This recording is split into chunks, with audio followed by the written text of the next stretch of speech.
No último vídeo deste canal falamos sobre a adaptação de Homem-Aranha de Tom Holland e por que eu acho que o Homem-Aranha dele é muito mal adaptado. E por falar em mais adaptações, não há nada maior que a Liga da Justiça de Zack Snyder. Ou melhor, todo o DCU do Zack Snyder. Mas para chegar lá é preciso começar com o primeiro filme dessa bagunça.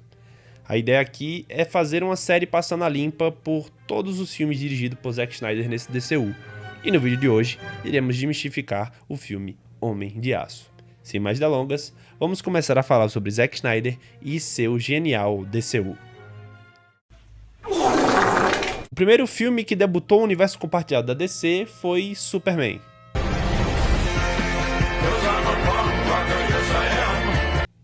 Não, não é esse aí não, é esse aqui. O Homem de Aço, filme de 2013, dirigido por Zack Snyder e estrelado por Henry Cavill, que tinha feito alguns filmes e séries na Inglaterra e nos Estados Unidos, e agora estrelava o seu primeiro blockbuster em Homem de Aço. Mas enfim, vamos lá pra história.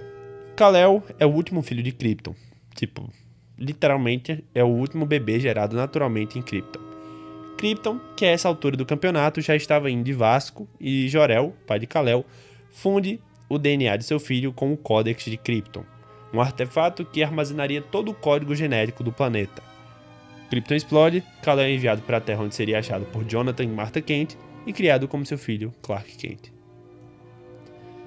Todo esse lance do Códex de Krypton ser um planeta completamente artificial, a ponto de os nascimentos dos bebês serem feitos de maneira inorgânica e o Kal-El ser de fato o último filho de Krypton, foi uma parada que eu sempre vi com bons olhos. Esse tipo de mudança que gera uma justificativa e aprofunda a motivação dos personagens é sempre bem-vindo por mim. Mas será que a execução vai ser tão boa? Bom, vamos continuar. Clark descobre seus poderes e enfrenta algumas dificuldades para se adaptar na sociedade, e aqui começam as primeiras coisas que sinceramente não fazem o menor sentido. Nesse momento, o filme vai intercalando com cenas do presente e do passado. No presente a gente tem uma cena bem legal do Clark salvando um pessoal em uma plataforma de petróleo, que eu acho bem maneira. E assim, os primeiros 25 a 30 minutos do filme pra mim são bem legais, mas ele começa a complicar a partir de agora. Acontece que o Zack Snyder é viciado em ser pessimista. E isso é uma parada que eu vou apontar algumas vezes aqui nesse vídeo, mas para começo de conversa, o Jonathan Kent é o ser mais amargurado e chato que já pisou na face da Terra. O filme mostra o pobre Clark lutando para esconder seus poderes das pessoas, porém, um dia, o seu ônibus escolar tem um pneu furado e acaba caindo de cima de uma ponte até um rio. Clark ajuda e salva seus amigos do ônibus com seus poderes. E aí que seu pai, que deveria ser a primeira pessoa a ter dito pra ele que ele fez a coisa certa, vai e fala: "Olha, moleque, tu tem que parar com isso. Era melhor tu ter deixado essas crianças morrerem. Ninguém pode saber que você tem poderes." Assim, claro que ele não fala exatamente com essas palavras. Mas isso que eu vou falar agora é tirado completamente do filme, tá? Eu não tô inventando nada. Abre aspas pro jovem Clark. "O que você queria que eu tivesse feito? Deixado todo mundo morrer?" E aí o pai dele fala: "Talvez. Existe mais em jogo aqui que nossa vida ou que a vida das pessoas em nossa volta." Como assim, meu irmão? Eu vou puxar um dos meus quadrinhos preferidos aqui. Superman As Quatro Estações é um quadrinho escrito por Jeff Loeb e desenhado por Tim Sale, e basicamente conta a história do Superman amadurecendo como herói e enfrentando adversidades durante 4 estações do ano. O Jonathan Kent desse gibi é literalmente o Jonathan Kent perfeito dos quadrinhos. A gente tem que se lembrar que o Superman não é o Superman por conta dos pais dele de Krypton, já que ele só conhece esse seu passado depois que ele já é um adolescente. O Superman é o Superman por conta de sua excelente educação feita por Jonathan e Martha Kent.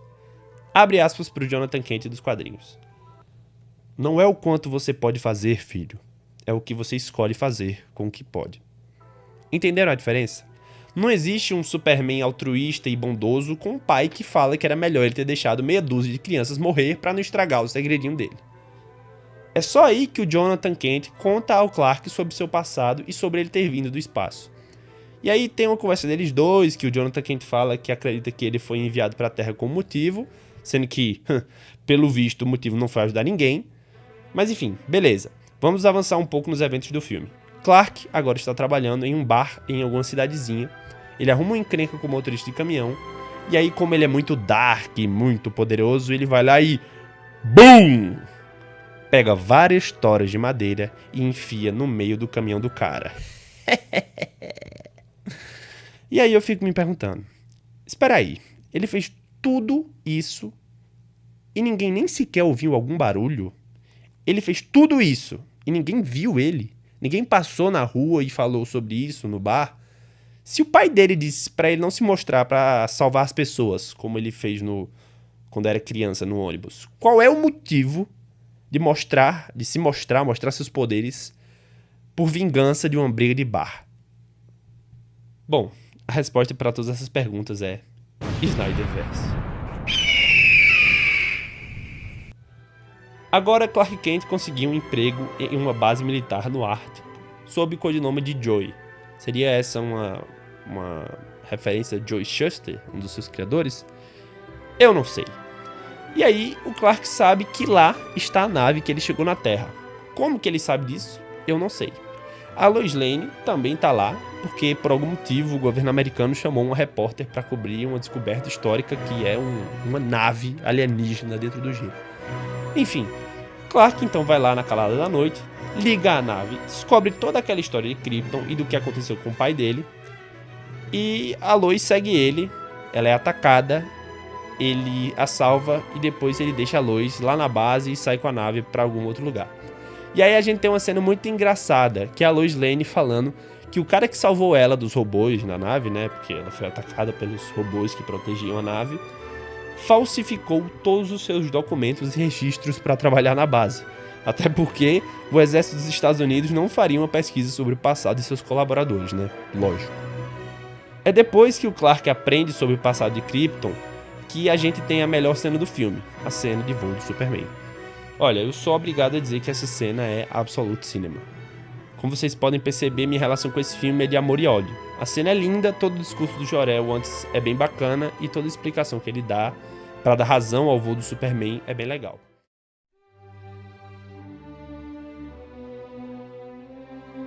Só para lembrar vocês, um dos produtores do filme é o Christopher Nolan, diretor da trilogia Batman e de vários outros filmaços.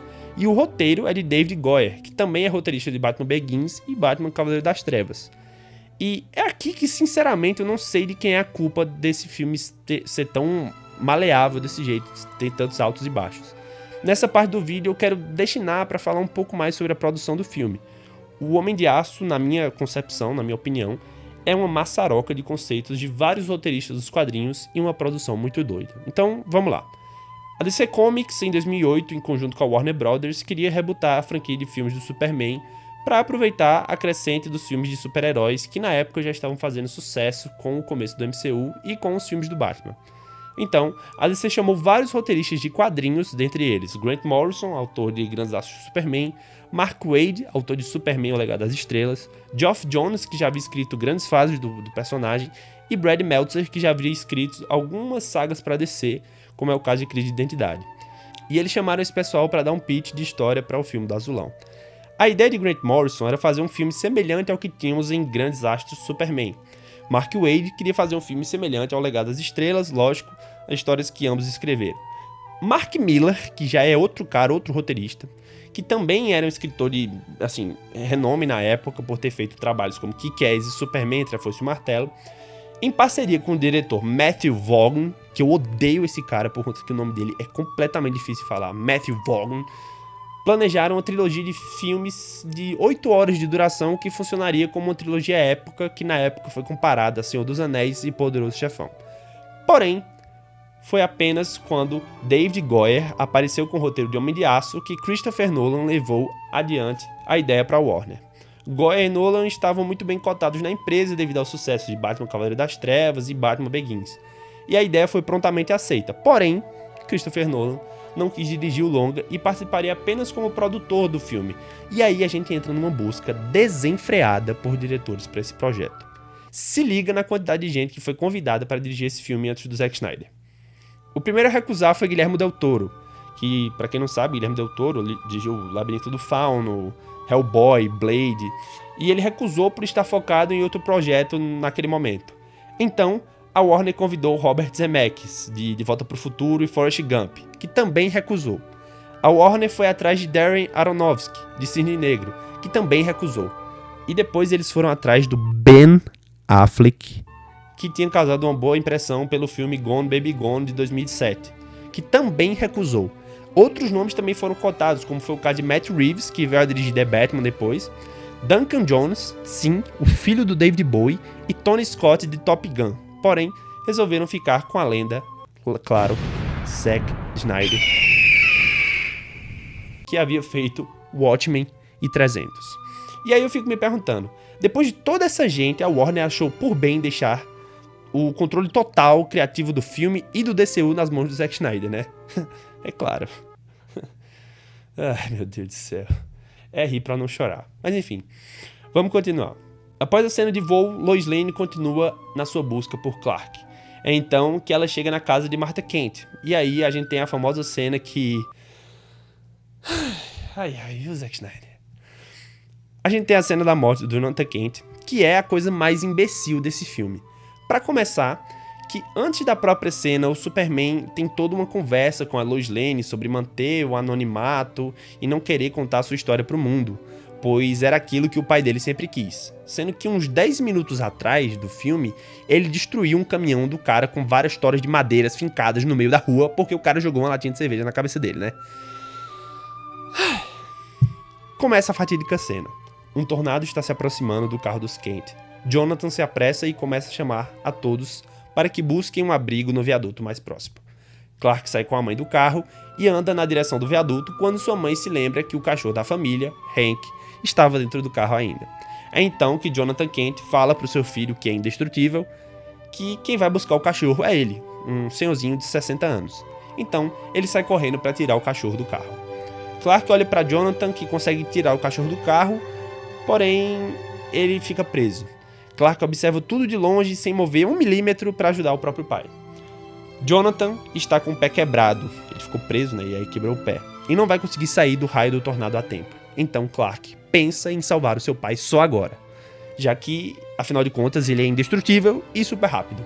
Então, Jonathan olha para a cara de Clark e de Martha e estende sua mão como quem diz: "Não me salve, filho.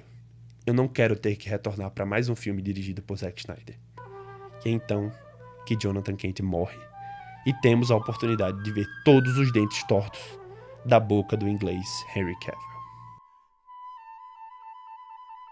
Clark então decide que vai até Metrópolis se tornar jornalista, e aqui a gente tem essa mulher que é uma boa atriz da Martha Kent. Eu gosto dela como Martha Kent. Eu acho que ela faz uma Martha bem carinhosa e atenciosa com Clark. Eu compro ela nesse filme. E então começa o segundo ato do filme. Zod e seu exército de kryptonianos chegam na Terra na intenção de pegar o Superman. Na real, eles querem pegar o Codex, que tá dentro do próprio Superman. Eu não expliquei no começo do filme, pra não interromper o raciocínio, mas no início do filme, Zod, que é um rebelde do exército kryptoniano, e toda a sua tripulação são envolvidos em pintos... em pintos voadores. Cara, não, é sério, olha só isso. Não é possível que não seja de propósito. Mas beleza. Esse pessoal foi banido de Krypton por ser responsável por matar Jor-El, né, que é o pai do Superman, e trair o Império Kryptoniano, tentando fazer uma raça ariana. Anyways, agora ele está de volta para recuperar o Codex e poder restabelecer a raça kryptoniana em algum planeta. E a Terra, lógico, é o lugar perfeito justamente por dar poderes aos kryptonianos. Superman então se entrega para o governo dos Estados Unidos na tentativa de mostrar que ele é um bom moço. E aí o Zack Snyder precisa citar que a idade do Superman é de 33 anos para traçar um paralelo com Jesus Cristo, e ao longo da série dos vídeos vocês vão ver que isso fica mais claro, a fissura que o Zack Snyder tem em fazer com que o Superman tenha uma imagem de Salvador, de Jesus Cristo, de Messias. Mas que fique pontuado que começa aqui essa parada. Superman entrega aos kryptonianos, Lois Lane vai com ele para representar o povo da Terra na nave. E aí o Superman ele tem um diálogo com o Zod, um plano espiritual, onde o Zod conta todo o seu plano maléfico pro Superman.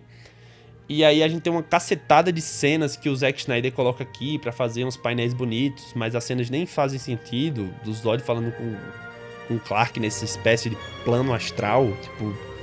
Como é que funciona isso, pô? Só tem uma resposta, né? Snyderverse. Continuando. Aí eles descobrem que o Codex está no corpo de Kal-El. E graças às habilidades hackers de Jor-El e A, que estava junto com a Lois Lane num pendrive que ela carrega pra todo canto, eles conseguem escapar da nave e antes de ir, o Jor-El fala pra Lois como que ela pode fazer pra acabar com o plano do Zod. E é então que a gente tem a cena, mais uma cena do Superman se assemelhando a Jesus Cristo crucificado. Afinal de contas, ele tá indo fazer seu sacrifício, que é tentar impedir esse exército de kryptonianos de destruir a Terra. E agora a gente já pode pular para o final do filme. Faora, um kryptoniano grandão, que não tem nome, descem até Smallville para buscar o Superman. E eles destroem a cidade todinha na batalha. O Superman salva um total de 4 pessoas e, sei lá, deve ter matado uns 200. Ele consegue nocautear a Faora, que parte de volta para a nave, e então são lançadas as naves de terraformação dos kryptonianos na Terra.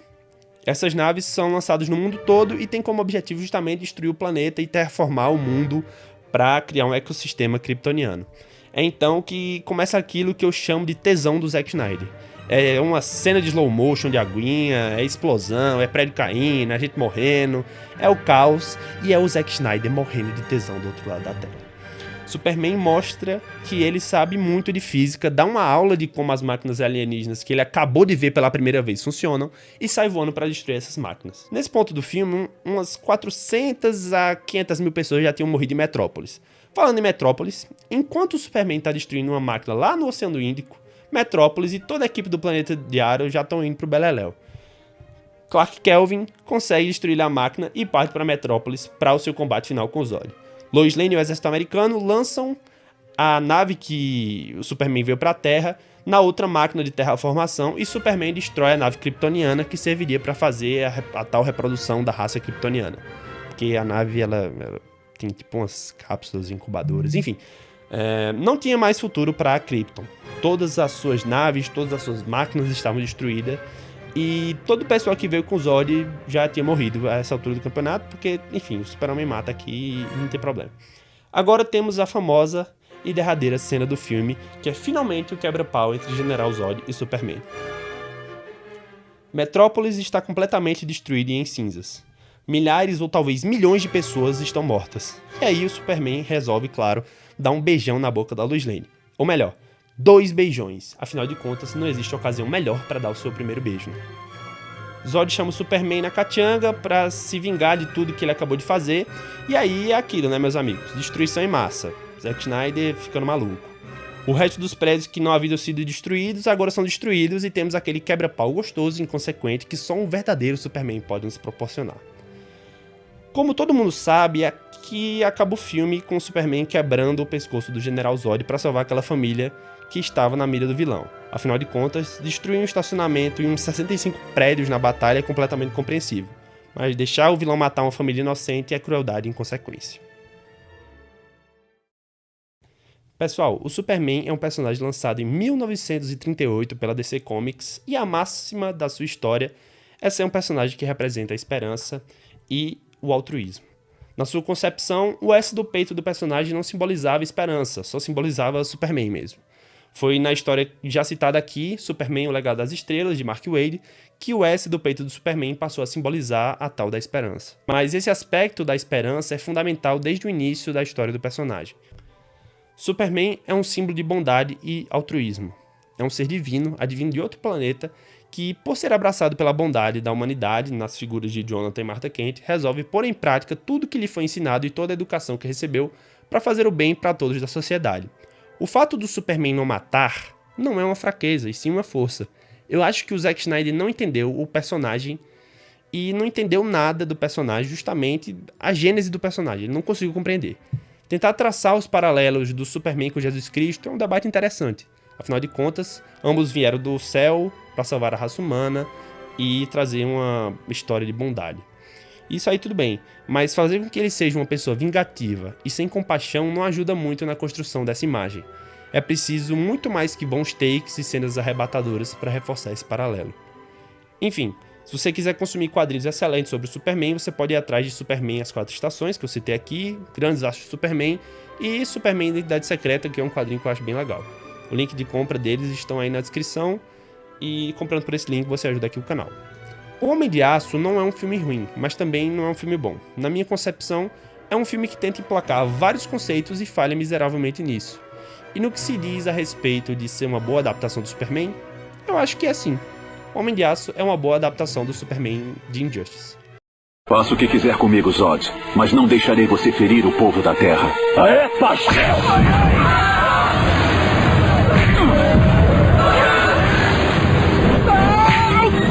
Aqui, ó, o povo tá do meu lado.